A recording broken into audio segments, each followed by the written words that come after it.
ಸ್ವಾಗತ. ನಾನು ಪ್ರಸಾದ್. ಇದೀಗ ರಾಜ್ಯದ ಸಂಕ್ಷಿಪ್ತ ಸುದ್ದಿಗಳ ವಿವರಣೆಗಳನ್ನ ನೋಡೋಣ ಬನ್ನಿ.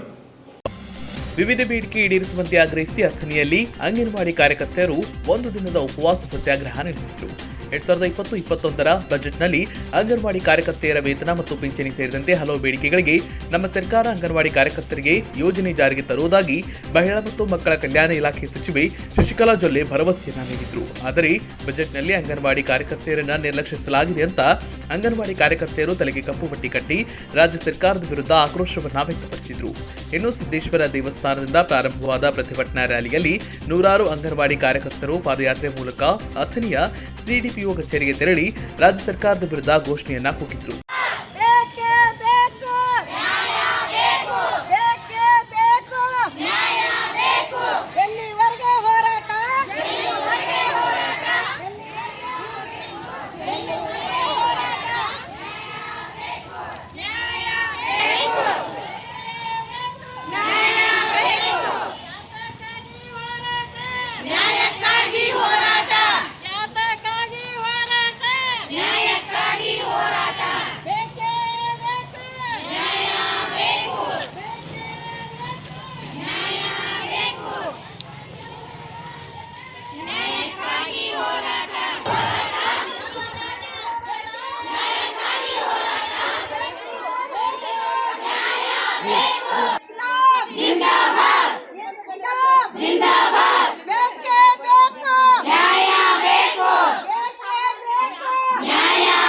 ಈ ಸಂದರ್ಭದಲ್ಲಿ ನಮ್ಮ S9 ಟಿವಿಯೊಂದಿಗೆ ಮಾತನಾಡಿದ ಬಾಳವ್ವ ಪೂಜಾರಿ ಮಾತನಾಡಿ, ಹಲವಾರು ವರ್ಷಗಳಿಂದ ಅಂಗನವಾಡಿ ಕಾರ್ಯಕರ್ತರು ಬೇಡಿಕೆಗಳನ್ನು ಈಡೇರಿಸುವ ಭರವಸೆ ನೀಡಿದ್ದ ರಾಜ್ಯ ಸರ್ಕಾರ ಅಂಗನವಾಡಿ ಕಾರ್ಯಕರ್ತೆಯರ ಬೇಡಿಕೆ ಈಡೇರಿಸದೇ ಇರುವುದರಿಂದ ಇಂದು ರಾಜ್ಯಾದ್ಯಂತ ಅಂಗನವಾಡಿ ಕಾರ್ಯಕರ್ತೆಯರು ಒಂದು ದಿನದ ಉಪವಾಸ ಸತ್ಯಾಗ್ರಹ ನಡೆಸಿದ್ದು, ತಕ್ಷಣ ರಾಜ್ಯ ಸರ್ಕಾರ ನಮ್ಮ ಬೇಡಿಕೆಗೆ ಸ್ಪಂದಿಸದೇ ಇದ್ದಲ್ಲಿ ವಿಧಾನಸೌಧ ಚಲೋ ಚಳುವಳಿ ಮೂಲಕ ರಾಜ್ಯ ಮಟ್ಟದಲ್ಲಿ ಹೋರಾಟ ನಡೆಸುವ ಎಚ್ಚರಿಕೆಯನ್ನ ನೀಡಿದ್ರು. ಇದು ಹೋರಾಟ ಹಮ್ಮಿಕೊಳ್ಳೋದು ಮುಖ್ಯ ಉದ್ದೇಶ ಏನಂದರೆ, ಮೊನ್ನೆ ನಾವು 4-5 ತಾರೀಕಿನಂದು ಬೆಂಗಳೂರಿಗೆ ಹೋಗಿ ಅಲ್ಲಿ ಅನಿರ್ದಿಷ್ಟಾವಧಿ 2 ದಿನ ಹೋರಾಟ ಮಾಡಿದ್ದೀವಿ. ಅಲ್ಲಿ ನಮಗೆ 2 ದಿನದಲ್ಲಿ ಅವರು ನಮ್ಮ ಸಚಿವರಾದಂಥ ಇವರು ಶಶಿಕಲಾ ಜೊಲ್ಲೆ ಅವರು ಮೇಡಮ್ ಅವರು ಬಂದು ನಿಮ್ಮ ಯಾವ್ಯಾವ ಬೇಡಿಕೆಗಳನ್ನೆಲ್ಲ ನಾವು ಈಡೇರಿಸ್ತೀವಿ, ನಿಮ್ಮ ಕಷ್ಟಗಳನ್ನೆಲ್ಲ ನಮ್ಮ ರಾಜ್ಯ ಸರ್ಕಾರ ಕೇಂದ್ರ ಸರ್ಕಾರಕ್ಕೆ ತಿಳಿಸಿ ನಿಮ್ಮ ಎಲ್ಲ ಬೇಡಿಕೆಗಳನ್ನು ನಾನು ಈಡೇರಿಸ್ತೀನಿ, ನಿಮ್ಮ ಮೇಲೆ ನನಗೆ ಗೌರವ ಇದೆ, ನೀವು ನಾನು ನಿಮ್ಮ ಥರ ಹೆಣ್ಮಗಳು, ನಿಮ್ಮ ಕಷ್ಟಗಳನ್ನೆಲ್ಲ ನನಗೆ ಗೊತ್ತಾಗ್ತೈತಿ. ಅದಲ್ದಿನ ಕೊರೋನಾ ಟೈಮ್ದಲ್ಲಿ ನೀವು ಕೆಲಸ ಮಾಡಿದ್ದೀರಿ, ಆಮೇಲೆ ಬಜೆಟಲ್ಲಿ ನಿಮ್ಮ ಎಲ್ಲ ಬೇಡಿಕೆಗಳನ್ನು ಎಲ್ಲ ಕಾರ್ಯಕರ್ತೆಯರು ಬೇಡಿಕೆಗಳು ಏನೇನಿದ್ದಾವೋ ಅದ್ರನ್ನೆಲ್ಲ ನಾನು ಈಡೇರಿಸ್ತೀನಿ, ಕೇಳ್ಕೊತೀನಿ ಅಂತ ಭರವಸೆ ಮಾತುಗಳನ್ನು ಕೊಟ್ಟಿದ್ದರು. ಆ ಭರವಸೆಯಲ್ಲಿ ನಮ್ಗೆ ಯಾವುದಾದ್ರೂ ಒಂದೂ ಅವರು ಜಾರಿಗೆ ಮಾಡಿಲ್ಲ. ಈಗ ಇವತ್ತು ಹೋರಾಟ ಇಟ್ಕೊಂಡದ್ದು ಅಂದರೆ ಮೊನ್ನೆ ಬಜೆಟಿನಲ್ಲಿ ಯಾವುದೂ ನಮ್ಮದು ಪ್ರಸ್ತಾಪ ಮಾಡಿಲ್ಲ. ದಯವಿಟ್ಟು ಇನ್ನು ಮುಂದಾದರೂ ನಮ್ಮ ಬಗ್ಗೆ ಕಾಳಜಿ ತಗೊಳ್ಳಿ ಅಂತ ಹೇಳಿ ಇವತ್ತು ಅನಿರ್ದಿಷ್ಟಾವಧಿ ಉಪವಾಸ ಸತ್ಯಾಗ್ರಹವನ್ನು ಹೂಡಿಕೊಂಡಿವಿ. ಇಲ್ಲಿ ಏನಾದರೂ ನಮ್ಮ ಕೆಲಸ ಇದು ಸರಿಯಾಗಿ ಇದು ಆಗಲಿಲ್ಲ ಅಂದರೆ ನಾವು ಮುಂದಿನ ಹೋರಾಟವನ್ನು ಬೆಂಗಳೂರವರೆಗೆ ವಿಧಾನಸೌಧ ಚಲೋ ಚಳವಳಿಯನ್ನು ಮಾಡ್ತಾ ಹೋಗ್ತೀವಿ. Prashant Hiremani, S9 TV, Athani. ಬೆಳಗಾವಿ ಬಿಮ್ಸ್ನಲ್ಲಿ ಜಿಲ್ಲಾಧಿಕಾರಿ ಕೋವಿಡ್ ಲಸಿಕೆ ಪಡೆದುಕೊಂಡ ನಂತರ ಸುದ್ದಿಗಾರರೊಂದಿಗೆ ಜಿಲ್ಲಾಧಿಕಾರಿ ಮಹಾಂತೇಶ ಹಿರೇಮಠ ಮಾತನಾಡಿ, ಸವದತ್ತಿ ವೃದ್ಧರೊಬ್ಬರು ಮೃತಪಟ್ಟ ನಂತರ ಪರೀಕ್ಷೆಗೆ ಒಳಪಡಿಸಿದಾಗ ಕೋವಿಡ್ ಸೋಂಕು ಪತ್ತೆಯಾಗಿತ್ತು. ಇದರಿಂದ ಕುಟುಂಬದ 48 ಜನರು ಮತ್ತು ಊರಿನ ಸಂಪರ್ಕಕ್ಕೆ ಬಂದಿದ್ದ 350 ಜನರನ್ನ ಪರೀಕ್ಷೆಗೆ ಒಳಪಡಿಸಲಾಗಿದೆ. ಇದರಲ್ಲಿ 21 ಜನರಿಗೆ ಕೋವಿಡ್ ಸೋಂಕು ಇರೋದು ಪತ್ತೆಯಾಗಿದೆ. ಗ್ರಾಮದಲ್ಲಿ ಮುಂಜಾಗ್ರತಾ ಕ್ರಮ ಕೈಗೊಳ್ಳಲಾಗಿದ್ದು, ಸೋಂಕು ಪ್ರಸಾರ ತಡೆಯಲು ಎಲ್ಲಾ ಕ್ರಮ ಮಾಹಿತಿ ನೀಡಿದ್ರು. ಇನ್ನು ಮಹಾರಾಷ್ಟ್ರದಲ್ಲಿ ಕೋವಿಡ್ ಸೋಂಕು ಹೆಚ್ಚಾಗ್ತಾ ಇದ್ದು, ರಾಜ್ಯದ ಜನ ಎಚ್ಚರಿಕೆ ವಹಿಸಬೇಕಾಗಿದೆ ಅಂತ ಜಿಲ್ಲಾಧಿಕಾರಿ ತಿಳಿಸಿದ್ರು. ಅಲ್ಲ, ಈಗ ಕಳೆದ ಒಂದು ವಾರದಲ್ಲಿ ನಮಗೆ ಒಂದು ವಾರದಲ್ಲಿ 70 ಕೇಸ್ ಇದ್ದು, ಅಂದರೆ ದಿನಕ್ಕೆ 7-8 ಕೇಸ್ ಬರ್ತಿದ್ವು. ಬಟ್ ಈಗ ನಿನ್ನೆ ಮೊನ್ನೆ ಏನಾಗಿದೆ, ಅಲ್ಲಿ ರಾಯಬಾಗ್ ತಾಲೂಕಿನ ಸವದತ್ತಿ ಅನ್ನುವಂಥ ಊರಲ್ಲಿ ಅಲ್ಲೇನಾಗಿದೆ, ಒಬ್ಬ ವಯೋವೃದ್ಧರು ತೀರ್ಕೊಂಡಿದ್ದಾರೆ, 97 ವರ್ಷದವರು. ಅವರು ಚೆಕ್ ಮಾಡಿದ ಮೇಲೆ ಅದು ಕೊರೋನಾ ಪಾಸಿಟಿವ್ ಅಂತ ಬಂದ ಮೇಲೆ ಅವ್ರ ಮನೆಯವ್ರನ್ನೇ ಚೆಕ್ ಮಾಡಿದ್ದಾರೆ. ಅವರು ಸುಮಾರು 48 ಜನ ಇರುವಂಥ ಕುಟುಂಬ. ಅದಕ್ಕೆ ಆ ಓಣಿಯಲ್ಲಿ ಬರ್ತಕ್ಕಂಥ ಎಲ್ಲ ಕಾಂಟ್ಯಾಕ್ಟ್ ಬರುವಂಥ 350 ಜನರಿಗೂ ಕೂಡ ಸ್ಯಾಂಪಲ್ನ ನಾವು ಟೆಸ್ಟ್ ಮಾಡಿಸಿದ್ದೀವಿ.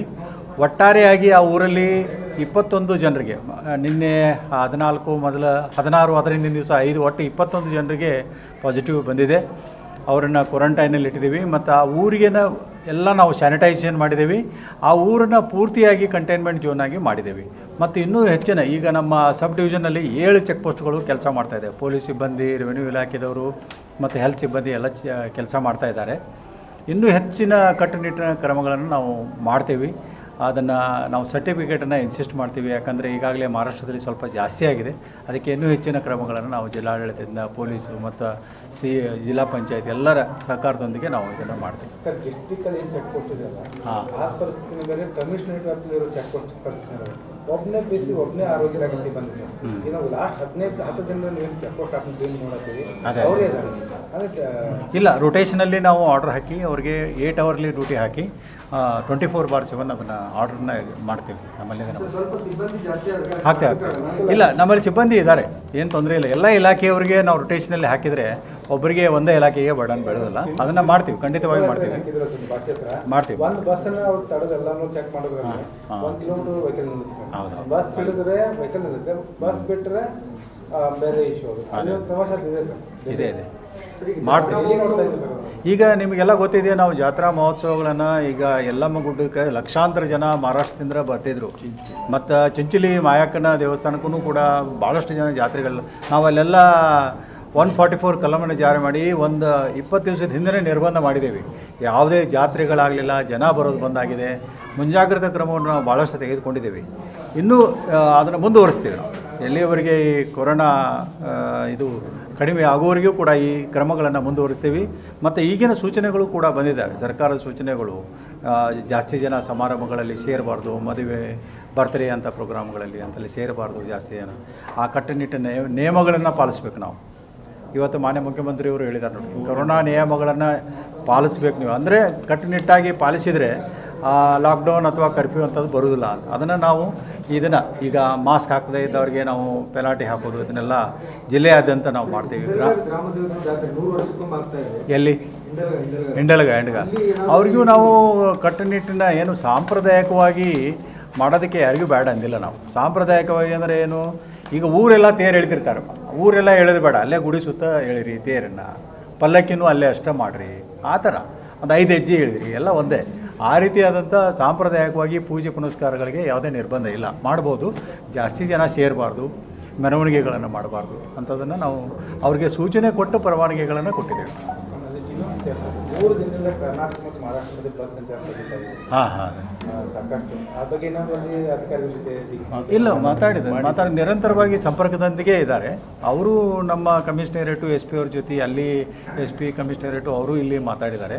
ಅವರ ಸೂಚನೆ ಮತ್ತು ಇಲ್ಲಿ ಅವರ ಸೂಚನೆ ಎರಡೂ ಸೇರಿನ ಆ ಥರ ನಿರ್ಧಾರಗಳನ್ನು ತೆಗೆದುಕೊಂಡಿದ್ದಾರೆ.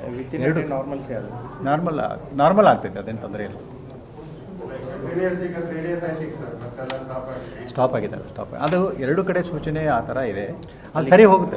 ಇನ್ನು ರಾಜ್ಯದಲ್ಲಿ ಜಾತ್ರೆ, ಸಭೆ, ಸಮಾರಂಭ ರದ್ದುಗೊಳಿಸಬೇಕು ಅಂತ ಸರ್ಕಾರದ ಆದೇಶ ಇದೆ. ಹೀಗಾಗಿ ಯಲ್ಲಮ್ಮನಗುಡ್ಡ, ಚಿಂಚಲಿ ಸೇರುವ ಜನ ಸೇರಿ ಮತ್ತು ಮಹಾರಾಷ್ಟ್ರದಿಂದ ಹೆಚ್ಚಿನ ಸಂಖ್ಯೆಯಲ್ಲಿ ಭಕ್ತರು ಆಗಮಿಸುವ ಹಿನ್ನೆಲೆಯಲ್ಲಿ ಕಟ್ಟುನಿಟ್ಟಿನ ನಿಗಾ ವಹಿಸಲಾಗಿದೆ. ಚಿಂಚಲಿಯಲ್ಲಿ 144ನೇ ಕಲಂ ಅನ್ವಯ ನಿಷೇಧಾಜ್ಞೆ ಜಾರಿಗೊಳಿಸಲಾಗಿದೆ. ಎಲ್ಲರೂ ಕೋವಿಡ್ ತಡೆಯಲು ಸಹಕರಿಸಬೇಕು ಅಂತ ಮನವಿ ಮಾಡಿದ್ರು. ಒಟ್ಟಿನಲ್ಲಿ ಕೋವಿಡ್ ತಡೆ ನಮ್ಮ ಆದ್ಯತೆಯಾಗಿದೆ, ಅದಕ್ಕಾಗಿ ಎಲ್ಲಾ ಮುಂಜಾಗ್ರತೆ ಕ್ರಮ ವಹಿಸಲಾಗಿದೆ ಅಂತ ಜಿಲ್ಲಾಧಿಕಾರಿ ಮಹಾಂತೇಶ ಹಿರೇಮಠ ಸಂದೇಶ ನೀಡಿದರು. Nagesh Kumbla, S9 TV, Belagavi. ವಿಜಯನಗರ ಜಿಲ್ಲೆ ಕೂಡ್ಲಿಗಿ ತಾಲೂಕು ಗುಂಡುಮುನುಗು ಹಾಗೂ ಸಿದ್ದಾಪುರ ಅರಣ್ಯದಂಚಿನಲ್ಲಿ ಬೆಂಕಿ ಕಾಣಿಸಿಕೊಂಡಿದೆ. ಮಾರ್ಚ್ 14ರಂದು ಮಧ್ಯಾಹ್ನ 1 ಗಂಟೆಯಿಂದ ಸಿದ್ದಾಪುರ ಅರಣ್ಯಕ್ಕೆ ಬೆಂಕಿ ಹೊತ್ತಿಕೊಂಡಿದೆ. ಸತತ ಹಲವು ತಾಸುಗಳ ಕಾಲ ಬೆಂಕಿ ಹೊತ್ತು ಹೊರದಿದ್ದು, ಪರಿಣಾಮ ಸುಮಾರು 10 ಎಕರೆಯಷ್ಟು ಅರಣ್ಯ ಸುಟ್ಟು ಕರಕಲಾಗಿದೆ ಅಂತ ಗ್ರಾಮಸ್ಥರು ತಿಳಿಸಿದ್ದಾರೆ. ತಕ್ಷಣವೇ ಗ್ರಾಮಸ್ಥರು ಬೆಂಕಿ ನಂದಿಸುವ ಹರಸಾಹಸ ಮಾಡಿದ್ದಾರೆ, ಪ್ರಯೋಜನವಾಗಿಲ್ಲ. ಸಂಜೆ 7ರ ತನಕ ಅರಣ್ಯ ಸುಟ್ಟಿದ್ದು ಸುಮಾರು 10 ಎಕರೆ ಅರಣ್ಯ ನಾಶವಾಗಿದ್ದು, ಗ್ರಾಮಸ್ಥರು ಬೆಂಕಿಯನ್ನು ನಂದಿಸುವಲ್ಲಿ ತಡವಾಗಿ ಯಶಸ್ಸು ಸಾಧಿಸಿದ್ದಾರೆ. ಗುಂಡುಮುನು ಅರಣ್ಯಕ್ಕೆ ಸಂಜೆ 4 ಗಂಟೆಗೆ ಹೊತ್ತಿಕೊಂಡಿರುವ ಬೆಂಕಿ ರಾತ್ರಿ ಹೊತ್ತಾದರೂ ತಹಬದಿಗೆ ಬಂದಿಲ್ಲ. ಗ್ರಾಮಸ್ಥರು ಹಾಗೂ ಕೂಡ್ಲಿಗಿ ಅಗ್ನಿಶಾಮಕ ಠಾಣೆಯ 2 ವಾಹನಗಳು ಮತ್ತು ಅಗತ್ಯ ಸಿಬ್ಬಂದಿ ಹಲವು ತಾಸುಗಳ ಕಾರ್ಯಾಚರಣೆಯನ್ನು ನಡೆಸಿದ್ರು. ಆದರೆ ಬೆಂಕಿ ತಹಬದಿಗೆ ಬಂದಿರಲಿಲ್ಲ. ಪರಿಣಾಮವಾಗಿ ಸುಮಾರು 20 ಎಕರೆಯಷ್ಟು ಅರಣ್ಯ ಸಂಪತ್ತು ನಾಶವಾಗಿದೆ ಅಂತ ಮೂಲಗಳು ತಿಳಿಸಿವೆ. ಬೆಂಕಿ ಅವಘಡಕ್ಕೆ ಇದಕ್ಕೆ ಮೂಲ ಕಾರಣ ದಾರಿ ಹೋಕರು ಸೇರಿ ಬಿಸಾಡಿದ ಬೀಡಿ ಸಿಗರೇಟು ಬೆಂಕಿ ಕಡ್ಡಿ ಎಸೆದು ಉದಾಸೀನತೆ ತೋರ್ತಾ ಇರೋದು ಪರಿಣಾಮವಾಗಿ ಬೆಂಕಿ ಹತ್ತಿಕೊಂಡಿದೆ. ಅರಣ್ಯದಲ್ಲಿ ಅಧಿಕ ಹುಲ್ಲುಗಾವಲು ಸೃಷ್ಟಿಯಾಗಿದ್ದು ಬೆಂಕಿ ರಭಸವಾಗಿ ಹೊತ್ತಿ ಉರಿಯಲು ಪ್ರಮುಖ ಕಾರಣವಾಗಿದೆ. ದನ ಕರುಗಳಿಗೆ ಮೇಯಲು ಅವಕಾಶ ನೀಡದಲ್ಲಿ ಅನಾಹುತ ಇಷ್ಟು ಆಗ್ತಾ ಇರಲಿಲ್ಲ ಅಂತ ಗ್ರಾಮಸ್ಥರು ಆರೋಪಿಸಿದ್ದಾರೆ. ಅರಣ್ಯ ನಾಶದಿಂದ ಸಾಕಷ್ಟು ವನ್ಯ ಸಂಪತ್ತು ಹಾಗೂ ವನ್ಯ ಸಂಪನ್ಮೂಲ ನಾಶವಾಗಿದೆ. ಕಾರಣ ದಾರಿ ಹೋಕರು ಅರಣ್ಯ ಹಾನಿ ಮಾಡದಂತೆ ಅಗತ್ಯ ಜಾಗೃತ ಕ್ರಮ ವಹಿಸಬೇಕಾಗಿದೆ ಅಂತ ಪ್ರಜ್ಞಾವಂತರು ಈ ಮೂಲಕ ಕೋರಿದ್ದಾರೆ. ಒಟ್ಟಾರೆಯಾಗಿ ಸಿದ್ದಾಪುರ ಹಾಗೂ ಗುಂಡುಮುನುಗು ಅರಣ್ಯಕ್ಕೆ ಮಾರ್ಚ್ 14ರಂದು ಬಿದ್ದಂತಹ ಬೆಂಕಿಗೆ 2 ಕಡೆಯಲ್ಲಿ ಸೇರಿ ಒಟ್ಟು 30 ಎಕರೆಯಷ್ಟು ಅರಣ್ಯ ಬೆಂಕಿಗೆ ಆಹುತಿಯಾಗಿದೆ ಅಂತ ಹೇಳಲಾಗ್ತಿದೆ. ಸ್ಥಳೀಯ ಅರಣ್ಯ ಇಲಾಖೆ ಅಧಿಕಾರಿಗಳು ಜಾಗೃತಿ ವಹಿಸದಿದ್ದಲ್ಲಿ ಇಷ್ಟೊಂದು ಅನಾಹುತ ಆಗ್ತಾ ಇರಲಿಲ್ಲ. ಇಷ್ಟೊಂದು ನಷ್ಟಕ್ಕೆ ಪರೋಕ್ಷವಾಗಿ ಅವರು ಕಾರಣ ಎಂಬ ದೂರು ಕೇಳಿಬಂದಿದೆ. ಸಿದ್ದಾಪುರ ಹಾಗೂ ಹೊಸಹಳ್ಳಿ ಭಾಗದಲ್ಲಿ ಇಂತಹ ಪ್ರಕರಣಗಳು ಪದೇ ಪದೇ ಜರುಗ್ತಾ ಇದ್ದು ಯಾವೊಂದು ಪ್ರಕರಣದಲ್ಲಿ ಆರೋಪಿ ಕಿಡಿಗೇಡಿಗಳಿಂದ ಪತ್ತೆ ಹಚ್ಚಿಲ್ಲ ಅಂತ ನಿಜಕ್ಕೂ ವಿಪರ್ಯಾಸ ಅಂತ ಸಾರ್ವಜನಿಕರು ಆರೋಪಿಸಿದ್ದಾರೆ. ಬೆಳಗಾವಿ ಜಿಲ್ಲೆಯ ಹುಕ್ಕೇರಿ ತಾಲೂಕಿನ ಕರಗುಪ್ಪಿ ಗ್ರಾಮದಲ್ಲಿ ಬಸವರಾಜ ಯಮಕನ್ಮರಡಿ ಸಮಾಜ ಸೇವಕರು ಇವರ ನೇತೃತ್ವದಲ್ಲಿ ಪಂಚಾಯತ್ ಸಮಿತಿ ಮತ್ತು ಕರ್ನಾಟಕ ರಕ್ಷಣಾ ವೇದಿಕೆ ಕರಗುಪ್ಪಿ ಇವರ ಸಂಯುಕ್ತ ಆಶ್ರಯದಲ್ಲಿ ಸತ್ಕಾರ ಸಮಾರಂಭವನ್ನ ಎಲ್ಲ ಗಣ್ಯರಿಂದ ಸಸಿಗೆ ನೀರುಣಿಸುವ ಮುಖಾಂತರ ಕಾರ್ಯಕ್ರಮಕ್ಕೆ ಚಾಲನೆ ನೀಡಲಾಯಿತು. ಹುಕ್ಕೇರಿ ತಾಲೂಕಿನ ಕರಗುಪ್ಪಿ ಗ್ರಾಮದ ಸಮಾಜ ಸೇವಕರಾದ ಬಸವರಾಜ ಯಮಕನ್ಮರಡಿ ಇವರು ಕಳೆದ 17 ವರ್ಷದಿಂದ ನಮ್ಮ ದೇಶ ಕಾಯುವ ಸೈನಿಕರಿಗೆ, ನಮಗೆ ಅನ್ನ ನೀಡುವ ರೈತರಿಗೆ, ವೈದ್ಯರಿಗೆ, ಅಂಗವಿಕಲರಿಗೆ, ಅಂಧರಿಗೆ, ಸಂಗೀತಗಾರರಿಗೆ ಹೀಗೆ ಹಲವಾರು ವಿಷಯಗಳಿಗೆ ಅವರನ್ನ ಕರೆಸಿ ಸತ್ಕಾರ ಮಾಡುವ ಮುಖಾಂತರ ಇಡೀ ವಿನೂತನ ಕಾರ್ಯಕ್ರಮವೊಂದನ್ನು ಮಾಡ್ತಾ ಇರೋ ವ್ಯಕ್ತಿ ಯಾರೆಂದ್ರೆ ಅವರೇ ಬಸವರಾಜ ಯಮಕನ್ಮರಡಿ. ಮುಖ್ಯ ಅತಿಥಿಗಳಾಗಿ ನಿವೃತ್ತ ಹೈಕೋರ್ಟ್ ಜಡ್ಜ್ ಆದಂತಹ ಅರವಿಂದ್ ಪಾಷಾಪುರಿ ಅವರು ಆಗಮಿಸಿದ್ರು. ಈ ಕಾರ್ಯಕ್ರಮ ಎಷ್ಟು ಅದ್ಭುತವಾಗಿ ಆಗಿದೆ ಅಂದ್ರೆ ಊರ ಜನರಿಗೆ ಮನರಂಜನೆ, ಯೋಧರಿಗೆ ಸತ್ಕಾರ, ವೈದ್ಯರಿಗೆ ಸನ್ಮಾನ, ಕಲಾವಿದರಿಗೆ ಸನ್ಮಾನ. ಇದು ಯಾವ ಉದ್ದೇಶಕ್ಕೆ ಸಾರಿ ಹೇಳುತ್ತದೆ ಅಂದ್ರೆ ಅವರ ಸಮಾಜದ ಸೇವೆ ಮಾಡುವ ನಿಷ್ಠೆ, ಮನಸ್ಸು ಇದೆಯಲ್ಲ ಅದು ಹೆಚ್ಚು ಅಂತ ಹೇಳಿದ್ರು. ಜಿ ಕನ್ನಡ ವಾಹಿನಿಯ ಸಿರಿಗಮಿಪ ಕಾರ್ಯಕ್ರಮದ ವಿಜೇತರಾದ ಕಿರಣ್ ಪಾಟೀಲ್ ಲಕ್ಷ್ಮೀ ತಳವಾರ್ ಹಾರುವ ಮುಖಾಂತರ ಜನರಿಗೆ ಮನರಂಜನೆಯನ್ನ ನೀಡಿದ್ರು. ಭರತನಾಟ್ಯ ಕಲಾವಿದೆ ಸುಪ್ರೀಮಾ ಗೌಡರ್ ಭರತನಾಟ್ಯದಿಂದ ಜನ ಮನಸೆಳೆಯಿತು. ಈ ಸಂದರ್ಭದಲ್ಲಿ ಮಾತನಾಡಿದ ಬಸವರಾಜ ಯಮಕನ್ಮರಡಿ ಅವರು, ರಾಜ್ಯ ದೇಶ ಕಂಡ ಇಂತಹ ಸಾಧಕರನ್ನ ಸನ್ಮಾನ ಮಾಡುವುದು ನಮ್ಮ ಧರ್ಮ. ಅಷ್ಟೇ ಅಲ್ಲದೆ ಇವರೆಲ್ಲರನ್ನ ಪ್ರತ್ಯಕ್ಷವಾಗಿ ಹಳ್ಳಿ ಜನರಿಗೆ ತೋರಿಸಬೇಕು ಎಂಬುದು ನನ್ನ ಆಶಯ. ಹಾಗಾಗಿ ಇಂದು ನಮಗೆ ತುಂಬಾ ಸಂತೋಷ ಆಯಿತು ಅಂತ ಹೇಳಿದ್ರು. ಇಂಥ ಸಂದಿಗ್ಧ ಪರಿಸ್ಥಿತಿಯೊಳಗೆ ನಾನು ಅವ್ರಿಗೆ ಹೇಳಿದೆ, ನಾ ಯಾವ ಕಾರಣಕ್ಕೂ, ಯಾಕಂದ್ರೆ ಪದ್ದಿನ ಬಿಡಕ್ಕಾಗೋದಿಲ್ಲ, ರಸಮಂಜಿ ಕಾರ್ಯಕ್ರಮ ಮತ್ತೊಂದು ಸಿಗ್ಬೋದು, ಇವೆಲ್ಲರೂ ಸಿಗ್ತಾರೆ. ಆದ್ರೆ ಅಖಿಲ್ ಬಿಟ್ರೆ ಮತ್ತೆ ಬಹಳ ದೊಡ್ಡ ಸಮಸ್ಯೆಗಳಾಗ್ತಾ ಇದ್ದಾರೆ. ಈ ಕಾರ್ಯಕ್ರಮ ಎಷ್ಟು ಅದ್ಭುತವಾಗಿದೆ ಅಂತಂದ್ರೆ ಊರ ಜನರಿಗೆ ಮನರಂಜನೆ, ಯೋಧರಿಗೆ ಸನ್ಮಾನ, ವೈದ್ಯರಿಗೆ ಸನ್ಮಾನ, ಕಲಾವಿದರಿಗೆ ಸನ್ಮಾನ, ಈ ಎಲ್ಲಾ ಸನ್ಮಾನ ಕಾರ್ಯಕ್ರಮಗಳು ಯಾವ ಉದ್ದೇಶವನ್ನ ಸಾರಿ ಹೇಳ್ತಾವ ಅಂತಂದ್ರೆ ಅವರ ಸಮಾಜ ನಿಷ್ಠೆ ಏನಿದೆಯಲ್ಲ ಆ ನಿಷ್ಠೆ ಅತಿ ಹೆಚ್ಚಿನದು ಅಂತ. ನಾನು ಮಧ್ಯಾಹ್ನ ಇಂದು 12 ಜನ ಸೈನಿಕರಿಗೆ ಅಲ್ಲಿ ಒಂದು ಕಾರ್ಯಕ್ರಮ ಅಲ್ಲಿ ನೆರವೇರಿಸಿದ್ದು, ಸನ್ಮಾನ ಕಾರ್ಯಕ್ರಮ. ಅದನ್ನು ಮುಗಿಸ್ಕೊಂಡು ನಾನು ಇಲ್ಲಿ ಬಂದು ಇಲ್ಲಿಂದ ಬೆಳಗಾವಿಗೆ ಹೋಗಬೇಕಾಗಿದೆ. ಈ ಕುರ್ಚಿ ಅವ್ರಿಗೆ ಗೊತ್ತಿದೆ, ನಾನು ಸಿದ್ದೇಶ್ವರ ಸ್ವಾಮಿಗಳ ಭಕ್ತ ಅಂತ ತಿಳ್ಕೊಂಡು ಇಂಥ ಕುರ್ಚಿ ಬ್ಯಾಗಂತೂ ಎಂದೂ ಗೊತ್ತಿಲ್ಲ, ಜಡ್ಜ್ ಆಗಂತೂ ಮೊದಲೇ ಗೊತ್ತಿಲ್ಲ. ಯಾಕಂದ್ರೆ ಎಲ್ಲ ಕಟ್ಟಿಗೆ ಕೂರ್ತಿರ್ತಿದ್ದು. ಇಂಥ ಸಂಬಂಧ ಕುರ್ಚಿ ನೋಡಿ ನನಗೆ ಭಯ ಬಂತು. ಯಪ್ಪ ಬ್ಯಾಡ್ರಪ್ಪ, ಇಲ್ಲಿ ಕೂಡೋದು ಬೇಡ, ಇಲ್ಲಿ ಬೇಕಾದ್ರೆ ನಮ್ಮ ಇಂಟ್ರಿ ಜನ ಇದ್ದಾರೆ, ಯಾಕಂದ್ರೆ ದೇಶವನ್ನು ಕಾಪಾಡೋರು, ಅವ್ರು ಇಲ್ಲಿ ಕೂತ್ರೆ ಬಹಳ ಒಳ್ಳೇದಾಗತ್ತೆ, ನಾನು ಇಲ್ಲಿ ಕೂಡಿಸ್ಬೇಡ್ರಿ ಅಂತಂದ್ರೆ ಕೇಳಲಿಲ್ಲ. ಹೌದು, ಪ್ರೀತಿ, ಇನ್ನು ಅವ್ರ ಮನಸ್ಸು ಮುರಿಯೋದೂ ಅಷ್ಟೇ ಸಮಸ್ಯೆ, ಇದನ್ನ ಬಿಡೋದೂ ಅಷ್ಟೇ ಸಮಸ್ಯೆ. ಈ ರೀತಿಯಾಗಿ ಇಂಥ ಒಂದು ನನ್ನ ಮದುವೆ ಆಗೋ ಸಹಿತ ಇಂಥ ಗೊತ್ತಿರಲಿಲ್ಲ. ಇದು ಏನೋ ಒಂದು ಅಪೋರ್ಚುನಿಟಿ ಅಂತ ಹೇಳ್ಬೋದು. ಈ ಸಂದರ್ಭದಲ್ಲಿ ರಾಜು ನಾಶಿಪುಡಿ, ಕರವೇ ರಾಜ್ಯ ಸಂಚಾಲಕರು, ಮಲಿಗೌಡ ಪಾಟೀಲ್ ಉದ್ಯಮದಾರರು, ಕರಗುಪ್ಪಿ ಗ್ರಾಮದ ಪ್ರಮುಖರಾದ ದುರ್ದುಂಡಿ ಮ ಪಾಟೀಲ್, ಉಪಾಧ್ಯಕ್ಷರು, ಪಿಎಲ್ಇ ಬ್ಯಾಂಕ್ ಹುಕ್ಕೇರಿ, ಈರಪ್ಪ ಮಂಜಿರಾಮ್, ವಿದ್ಯುತ್ ಸಹಕಾರಿ ಸಂಘದ ನಿರ್ದೇಶಕರು ಹುಕ್ಕೇರಿ, ಮಲ್ಲಪ್ಪ ನಾಯಕ್, ಕರಗುಪ್ಪಿ ಗ್ರಾಮದ ಪ್ರಮುಖರು, ಪಾಶ್ಚಾಪುರದ ಭೂಮಿ ಕಲಾ ತಂಡದವರು ರಸಮಂಜರಿ ಕಾರ್ಯಕ್ರಮವನ್ನು ನಡೆಸಿದರು. ಕಾರ್ಯಕ್ರಮದ ನಿರೂಪಣೆಯನ್ನ ಪ್ರೊಫೆಸರ್ ನೀಲಕಂಠ ಭೂಮಣ್ಣವರ, ರಾಜಶೇಖರ್ ನೀರಲ್ಗಿ ನೆರವೇರಿಸಿದರು. ಈ ಸಂದರ್ಭದಲ್ಲಿ ಕರಗುಪ್ಪಿ ಹಾಗೂ ಸುತ್ತಮುತ್ತಲಿನ ಗ್ರಾಮದ ಗ್ರಾಮಸ್ಥರು ಉಪಸ್ಥಿತರಿದ್ದರು. ಕಲ್ಲಪ್ಪ ಮ್ಯಾಕ್, S9 TV, ಹುಕ್ಕೇರಿ.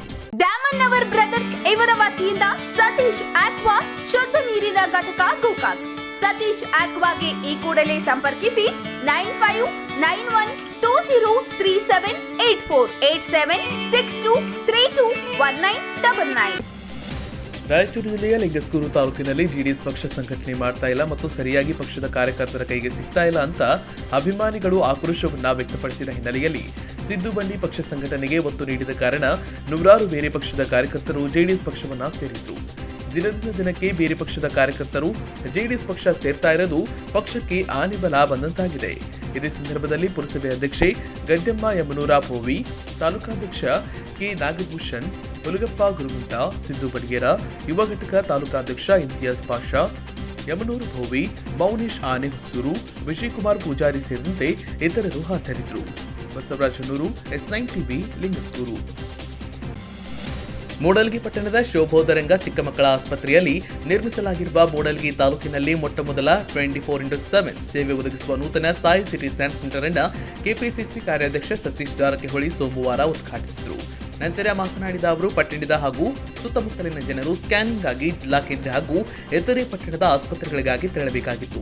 ಈ ಸಮಸ್ಯೆಯನ್ನು ತಪ್ಪಿಸಲು ಹಾಗೂ ಜನರಿಗೆ ಅನುಕೂಲವಾಗುವ ನಿಟ್ಟಿನಲ್ಲಿ ಚಿಕ್ಕ ಮಕ್ಕಳ ತಜ್ಞ ಡಾಕ್ಟರ್ ಮನೋಹರ್ ಬಿ ಅವರು ಪಟ್ಟಣದಲ್ಲಿಯೇ ನೂತನ ಸ್ಕ್ಯಾನಿಂಗ್ ಸೆಂಟರ್ ನಿರ್ಮಿಸಿದ್ದಾರೆ ಅಂತ ತಿಳಿಸಿದರು.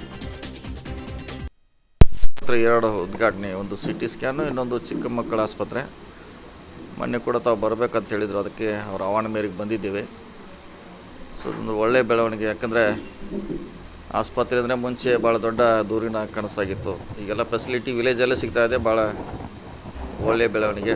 ಇನ್ನೂ ಹೆಚ್ಚು ಯಾಕಂದ್ರೆ ಮೂಡಲಗಿ ಕೂಡ ತಾಲೂಕಾಗಿದೆ. ಈಗ ತಾಲೂಕಂದರೆ ಇಲ್ಲಿ ಏನು ಗೋಕಾಕದಲ್ಲಿ ಮುಂಚೆ ಇತ್ತು, ಆ ಫೆಸಿಲಿಟಿ ಕೂಡ ಇಲ್ಲಿ ಸಿಗಬೇಕು. ಸೊ ಇಲ್ಲಾಂದ್ರೆ ಭಾಳ ಬೆಳಗಾವಿವರೆಗೆ ಹೋಗಬೇಕು, ಭಾಳ ದೂರವರೆಗೆ ಚಿಕಿತ್ಸೆ ಪಡ್ಲಿಕ್ಕೆ ಹೋಗ್ತಾಯಿದ್ರು. ಆ ಫೆಸಿಲಿಟಿಯನ್ನು ಈಗ ಮೂಡಲಗಿಯಲ್ಲಿ ಕೊಡ್ತಾ ಇದ್ದಾರೆ. ಸೊ ಇನ್ನು ಭಾಳಷ್ಟು ಬೆಳಿಬೇಕು, ಇಂಥ ಆಸ್ಪತ್ರೆಗಳು ಬರಬೇಕು, ಜನರಿಗೆ ಅವರ ಮನೆ ಬಾಗಿಲಿಗೆ ಆರೋಗ್ಯ ಸಹಾಯ ಸಿಗಬೇಕಂತ ಇವತ್ತು ಕಲ್ಪನೆ ಇದೆ. ಅವ್ರಿಗೆ ಒಳ್ಳೆಯದಾಗಲಿ ಅಂತ ಹಾರೈಸ್ತೀನಿ. ಜನರ ಹಿತದೃಷ್ಟಿಯಿಂದ ನಿರ್ಮಿಸಲಾಗಿರುವ ಈ ಸ್ಕ್ಯಾನಿಂಗ್ ಸೆಂಟರ್ ಅನ್ನು ಜನರು ಸದುಪಯೋಗ ಪಡಿಸಿಕೊಳ್ಳಬೇಕು ಅಂತ ಸತೀಶ್ ಜಾರಕಿಹೊಳಿ ಹೇಳಿದರು. Doctor Srinivas Kanakareddy, doctor Pradeep Sonwalkar, doctor SS Patil, MY Marapagola, RP Sonwalkar, Anwar Nadhav, Ravindra Sannakki, SR Sonwalkar, Santosh Sonwalkar, Prakash Sonwalkar, KT Ganagera, Pandu Mannikeri, Mallikarjun Kapoor, ಪುರಸಭೆ ಅಧ್ಯಕ್ಷ ಹನುಮಂತ ಗುಡ್ಲಮನಿ ಸೇರಿದಂತೆ ಪಟ್ಟಣದ ಗಣ್ಯರು ಹಾಗೂ ಮುಖಂಡರು ಉಪಸ್ಥಿತರಿದ್ದರು. ಡ್ಯಾಮನ್ನವರ್ ಬ್ರದರ್ಸ್ ಇವರ ವತಿಯಿಂದ ಸತೀಶ್ ಆಕ್ವಾ ಶುದ್ಧ ನೀರಿನ ಘಟಕ ಗೋಕಾಕ್.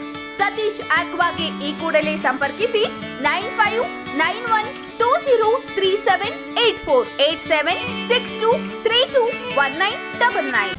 ಆರ್ಟಿಒ ಕಚೇರಿಯನ್ನ ರಾಯಚೂರು ಜಿಲ್ಲೆಯ ಲಿಂಗಸ್ಗೂರು ತಾಲೂಕಿನಲ್ಲಿ ಸ್ಥಾಪನೆ ಮಾಡಬೇಕು ಅಂತ ಕನ್ನಡಪರ ಸಂಘಟನೆಗಳ ಒಕ್ಕೂಟ ಹಾಗೂ ಚಾಲಕರ ಸಂಘದ ವತಿಯಿಂದ ಬೃಹತ್ ಪ್ರತಿಭಟನೆ ಮಾಡಿ ಲಿಂಗಸ್ಗೂರು ತಹಸೀಲ್ದಾರ್ ಚಾಮರಾಜ್ ಪಾಟೀಲ್ ರವರ ಮೂಲಕ ಮುಖ್ಯಮಂತ್ರಿಗಳಿಗೆ ಮನವಿಯನ್ನ ಸಲ್ಲಿಸಿದರು.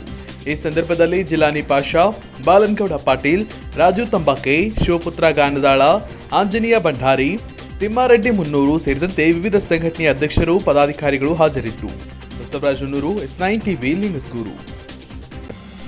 ಕರ್ನಾಟಕ ನಗರ ಮೂಲಸೌಕರ್ಯ ಅಭಿವೃದ್ಧಿ ಹಣಕಾಸು ನಿಯಮಿತ ಸಂಸ್ಥೆ ಅನುದಾನದಲ್ಲಿ ಪುರಸಭೆ ವತಿಯಿಂದ ರಾಯಚೂರು ಜಿಲ್ಲೆಯ ಲಿಂಗಸ್ಗೂರು ತಾಲೂಕಿನ ಮುದಗಲ್ ಪಟ್ಟಣಕ್ಕೆ ನಿರಂತರ ನೀರು ಸರಬರಾಜು ಮಾಡುವ ನೀರಿನ ಟ್ಯಾಂಕ್ ಪೂರ್ಣಗೊಳ್ಳದೆ 4 ವರ್ಷದಿಂದ ನೆನೆಗುದಿಗೆ ಬಿದ್ದಿದೆ. 1,22 ಲಕ್ಷ ರೂಪಾಯಿ ಮೊತ್ತದ ಕುಡಿಯುವ ನೀರಿನ ಟ್ಯಾಂಕ್ ನಿರ್ಮಾಣ ಕಾಮಗಾರಿ ಯೋಜನೆ ಅನುಷ್ಠಾನಕ್ಕೆ ASR ಇಂಜಿನಿಯರಿಂಗ್ ಪ್ರಾಜೆಕ್ಟ್ ಹೈದರಾಬಾದ್ ಕಂಪನಿಗೆ ನೀಡಲಾಗಿದ್ದು 23 ವಾರ್ಡ್ಗಳಿದ್ದು 25ರಿಂದ 30 ಸಾವಿರ ಜನಸಂಖ್ಯೆ ಹೊಂದಿದೆ. ಪಟ್ಟಣದಲ್ಲಿ ಸದ್ಯ ಒಂದು ನೀರಿನ ಟ್ಯಾಂಕ್ ಇದೆ. ಜನರಿಗೆ 7 ದಿನಕ್ಕೆ ಒಮ್ಮೆ ನೀರು ಪೂರೈಕೆಯಾಗ್ತಿದೆ. ಜನಸಂಖ್ಯೆ ಅನುಗುಣವಾಗಿ ನೀರು ದೊರೆತಾ ಇಲ್ಲ. ಜನರು ಕುಡಿಯುವ ನೀರಿಗಾಗಿ ತೊಂದರೆಯನ್ನ ಅನುಭವಿಸುತ್ತಿದ್ದಾರೆ. ಕೆಲ ಕಾಲೋನಿಯ ಜನರು ಕುಡಿಯುವ ನೀರಿಗಾಗಿ ಪರದಾಡ್ತಿದ್ದಾರೆ ಅಂತ ಪಟ್ಟಣದ ನಿವಾಸಿಗಳು ಆರೋಪ ಮಾಡಿದ್ರು. ಇದು ಸುಮಾರು 3-4 ವರ್ಷ ಆಯ್ತು ರೀ ನೀರಿನ ಟ್ಯಾಂಕಿ ಚಾಲು ಮಾಡಿ. ಇನ್ನು ಹೋದ್ರಾದ್ರೆ ಕೆಲಸ ಮಾಡ್ತಾಯಿಲ್ಲ, ಬರೀ ಬಂದ್ ಮಾಡಿಬಿಟ್ರೆ ಕೆಲಸ. ಕೇಳಿದ್ರಪ್ಪ ಅಂತಂದ್ರೆ ಇವತ್ತು ಮಾಡ್ತೀವಿ, ನಾಳೆ ಮಾಡ್ತೀವಿ, ಕಾಂಟ್ರಾಕ್ಟ್ರ್ ಬಿಟ್ಟು ಹೋಗ್ಯಾರ ಅಂತ ಹೇಳ್ತಾರೆ. 20 ಸರಿ ಕೇಳಿದ್ವಿ, ಎಲ್ಲ ಕೇಳಿದ್ರಪ್ಪ ಅಂತ ಹೇಳ್ತೀವಿ. ಈಗ ನೋಡ್ರಿ ಬಿಸಿಲು ಜಾಸ್ತಿ ಆಗೈತೆ, ನೀರು ಹೆಂಡಿಸ್ಕೊಂಡು ನೀರು ಬರ್ತಾವೆ, ನೀರಿನ ಭಾಳ ಸಮಸ್ಯೆ ಆಗೈತೆ. ಅಲ್ಲಿ ನೋಡ್ರಿ ಇದ್ದು ಟ್ಯಾಂಕಿ ಕೆಡಿಕೇಸಿ ಕೆಲಸ ಮಾಡ್ತೀವಿ ಅಂತ ಕೆಲಸ ಮಾಡೋಕೆ ಕೆಲಸ ನೋಡ್ರಿ ಒಟ್ಟು ಚಾಲೂ ಇಲ್ಲ. ಹೆಂಗಿದ್ದು ಕೆಲಸ ಹಂಗೆ ಐತೆ, 3-4 ವರ್ಷ ಆಯ್ತು ಹೆಂಗಿದ್ದು ಕೆಲಸ ಹಂಗೆ ಐತೆ. ಇದಕ್ಕೆ ಶಾಸಕರು ಏನೈತಿ ಎಲ್ಲ ಗಮನ ತೊಗೊಂಡು ಕಳಿಸಿ ಜಲ್ದಿ ಕಟ್ಟಡ ಚಾಲು ಮಾಡಿಸ್ಕೇಸಿ ನೀರು ಉದ್ಘಾಟನೆ ಮಾಡ್ಬೇಕಂತ ಕೇಳ್ತಾ ಇದ್ವಿ. ಇದಕ್ಕೆ ಯಾರು ಸಂಬಂಧಪಟ್ಟ ಇಲಾಖೆಯವರು ಕ್ರಮ ಅನಿಸ್ಬೇಕು. ಮುದಗಲ್ ಪಟ್ಟಣದಲ್ಲಿ ಇದ್ದ ಟ್ಯಾಂಕ್ ಅಡವಿ ಟ್ಯಾಂಕ್ ನಿರ್ಮಾಣ ಮಾಡ್ತಾ ಇದ್ದು ನಿರ್ಮಾಣ ಕಾರ್ಯ ನೆನೆಗುದಿಗೆ ಬಿದ್ದಿದೆ. ಇಲಾಖೆಯಿಂದ ಹಣ ಬಿಡುಗಡೆಯಾದರೂ ಕಾಮಗಾರಿ ಸರಿಯಾಗಿ ನಡೀತಾ ಇಲ್ಲ.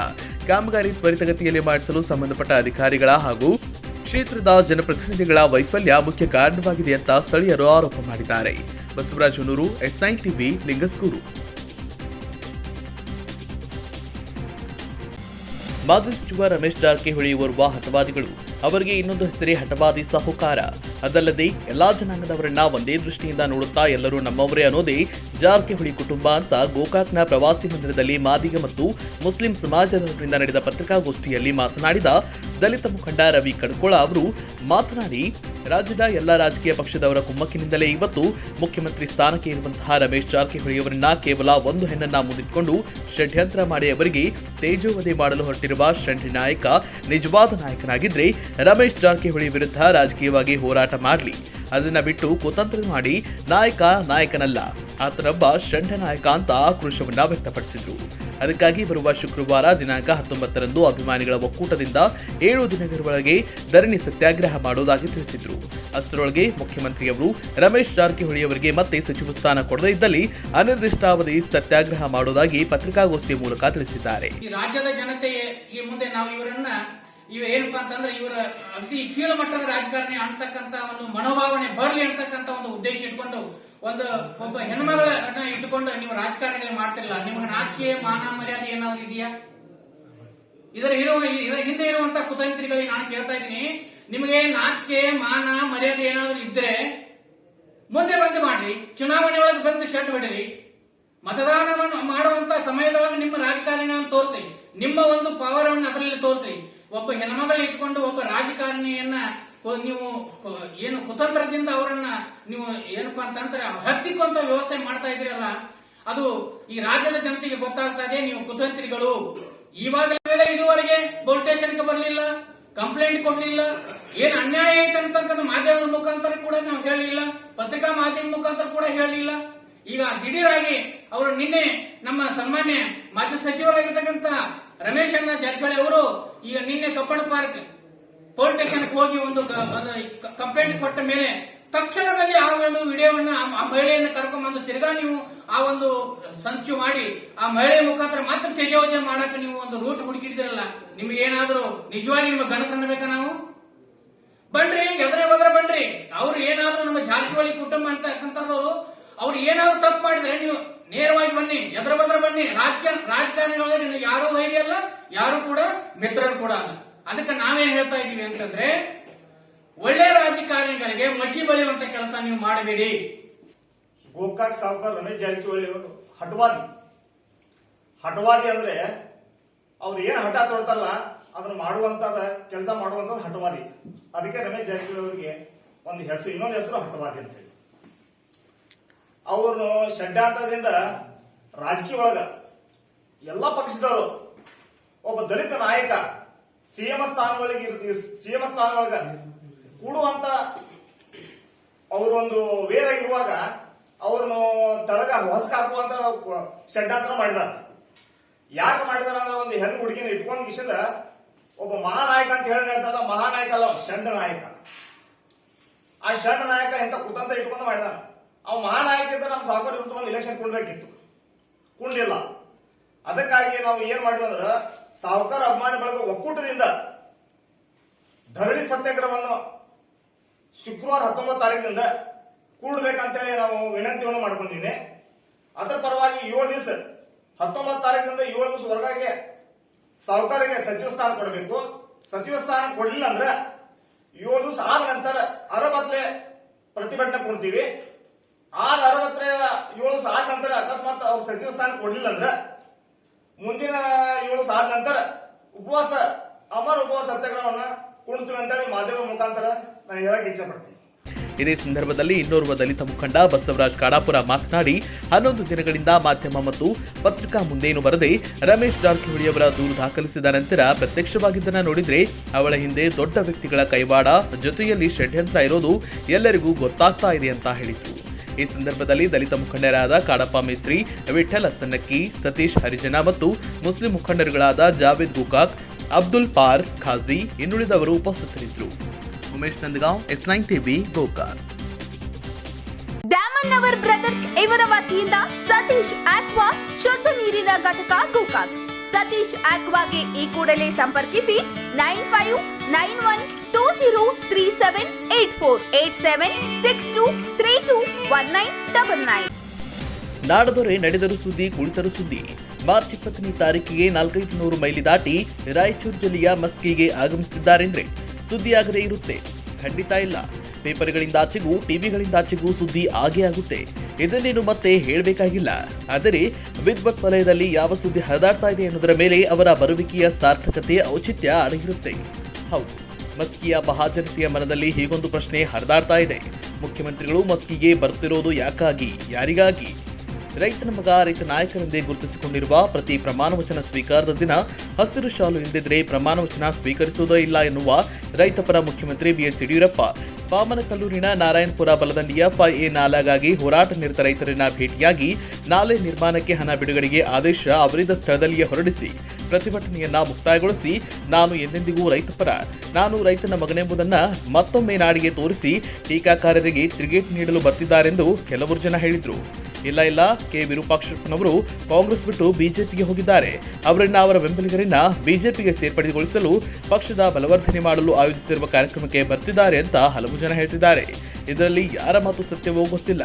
ಆದರೆ ಅನುಭವಿ ರಾಜಕಾರಣಿ, ರೈತನ ಮಗ, ಹುಟ್ಟು ಹೋರಾಟಗಾರರಾಗಿರೋ ಮುಖ್ಯಮಂತ್ರಿ ಬಿಎಸ್ ಯಡಿಯೂರಪ್ಪ ಅವರ ಮನಸ್ಸಿನಲ್ಲಿ ಏನಿದೆಯೋ ದೇವರೇ ಬಲ್ಲ. ಯುದ್ಧ ಘೋಷಣೆಗೂ ಮುನ್ನವೇ ಉಭಯ ಪಕ್ಷಗಳಿಂದಲೂ ತಾಲೀಮು ಜೋರಾಗಿ ನಡೀತಾ ಇದೆ. ರೈತ ಹೋರಾಟಗಾರರ ಬಿಗಿಪಟ್ಟನ್ನ ಸಡಲಿಸ್ತಾ ಇಲ್ಲ. 136 ವರ್ಷಗಳ ಅನುಭವವುಳ್ಳ ಭಾರತೀಯ ರಾಷ್ಟ್ರೀಯ ಕಾಂಗ್ರೆಸ್ ಸುಮ್ಮನೆ ಕೊಡುವಂಥದ್ದಲ್ಲ. ಏತನ್ಮಧ್ಯೆ ಭಾರತೀಯ ಜನತಾ ಪಕ್ಷದ ತಂತ್ರಗಾರಿಕೆ ಹೇಗಿರಲಿದೆ ಎಂಬ ಕೌತುಕ ಮತದಾರರ ಮನದಲ್ಲಿ ತುದಿಗಾಲ ಮೇಲೆ ನಿಂತಿದೆ. ಮಸ್ಕಿ ಉಪಸಮರ ಇಡೀ ದೇಶ ಉಸಿರುಬಿಗಿ ಹಿಡಿದು ಇತ್ತ ನೋಡುವಂತೆ ಮಾಡಿರುವುದಂತೂ ಸತ್ಯ. ಇಂತಹ ಸಂಕ್ರಮಣ ಕಾಲದಲ್ಲಿ ಮುಖ್ಯಮಂತ್ರಿಗಳ ಬರುವಿಕೆ ಹೇಗೆ ತಾನೇ ಸುದ್ದಿ ಎಂಬ ಜವಾರಿ ಕೋಳಿ ಮೊಟ್ಟೆಯನ್ನೇರಿ ಕಾವು ಕೊಡಲು ಸಾಧ್ಯವೇ? ಬ್ರಿಟಿಷರ ಕಾಲದಲ್ಲಿಯೂ ನಡೆದಿರದಂತಹ 4 ತಿಂಗಳ ನಿರಂತರ ಪ್ರತಿಭಟನೆ ಈಗ ಅದು ಕಲ್ಯಾಣ ಕರ್ನಾಟಕದಂತಹ ಹಿಂದುಳಿದ ಭಾಗದಲ್ಲಿ ಶಾಂತಿ ಕದಡದೆ ನಡೀತಾ ಇದೆ ಅಂದ್ರೆ ಈ ಆಡಳಿತ ಇನ್ನೆಷ್ಟು ಕರಾರುವಕ್ಕಾಗಿರಬಹುದು ನೀವೇ ಯೋಚನೆ ಮಾಡಿ. ಸುಭದ್ರ ಆಡಳಿತಕ್ಕೆ ಇನ್ನೊಂದು ಹೆಸರೇ ಬ್ರಿಟಿಷರು. ಅವರನ್ನೇ ಮೀರಿಸುವ ಆಡಳಿತ ಈಗ ನಡೀತಾ ಇದೆ ಅಂದ್ರೆ ಈ ಆಡಳಿತ ಇನ್ನೆಷ್ಟು ಕರಾರುವಕ್ಕಾಗಿರಬಹುದು ನೀವೇ ಅರ್ಥ ಮಾಡ್ಕೊಳ್ಳಿ. ರಾಜಹುಲಿಯ ಸರ್ಕಾರವೆಂದ್ರೇನು, ಅವರ ವಿರುದ್ಧ ಪ್ರತಿಭಟನೆ ಮಾಡೋದಂದ್ರೇನು? ಖಬರ್ದಾರ್, ಖಾಮೋಶ್, ನಿಂತಲ್ಲಿ ಸೈಡ್ಗೆ ಸರಿದು ಬಿಡಬೇಕು. ಏನು ಕೇಳಂಗಿಲ್ಲ, ಕೊಟ್ಟಿದ್ದನ್ನ ತಗೋಬೇಕಷ್ಟೇ. ರೈತರು ಕುಂತಲಿಗೆ ರಾಜ ಬರಬೇಕು, ನೋವೇ, ಚಾನ್ಸೇ ಇಲ್ಲ ಅಂಥ ಇನ್ನೂ ಕೆಲವು ರಾಜಕಾರಣ ವಿಶ್ಲೇಷಕರು ಅಭಿಪ್ರಾಯ ವ್ಯಕ್ತಪಡಿಸುತ್ತಿದ್ದಾರೆ. ಉಪಮುಖ್ಯಮಂತ್ರಿ ಲಕ್ಷ್ಮಣ ಸವದಿ ರಸ್ತೆ ಮೂಲಕ ಬರ್ತಿದ್ರು, ಮಾರ್ಗ ಬದಲಾವಣೆ ಮಾಡಿದ್ರು. ಅವರು ಆಕಾಶ ಮಾರ್ಗವಾಗಿ ಬರ್ತಿದ್ದಾರೆ. ಮಾರ್ಗ ಬದಲಿಸುವ ಪ್ರಮೇಯವೇ ಇಲ್ಲ. ಹೆಲಿಕಾಪ್ಟರ್ ಅನ್ನ ಹಿಡಿಯುವ ಶಕ್ತಿ ಈ ರೈತರಿಗೆ ಬರಬೇಕು ಅಲ್ವಾ? ನಾವು ಮಾತಾಡ್ಬಿಟ್ರೆ ಹೆಂಗೆ? ಯಾವುದಕ್ಕೂ ಕಾದು ನೋಡೋಣ ಅಂತ ಜನ ದೊಡ್ಡ ಮನಸ್ಸು ಮಾಡ್ಕೊಂಡು ಕಾಯ್ತವ್ರೆ. ಏನಾಗುತ್ತೋ ಕಾದು ನೋಡೋಣ. Suresh Balaganur, S9 TV, Maski. ಎಷ್ಟೊತ್ತು ಸುದ್ದಿ ಕೊಟ್ಟಿದ್ದು ನಾನು ಪ್ರಸಾದ್. ನೋಡ್ತಾ ಇರಿ S9 TV, ಸುದ್ದಿ ನಿಮ್ಮಿಂದ, ಸದ್ದು ನಮ್ಮಿಂದ.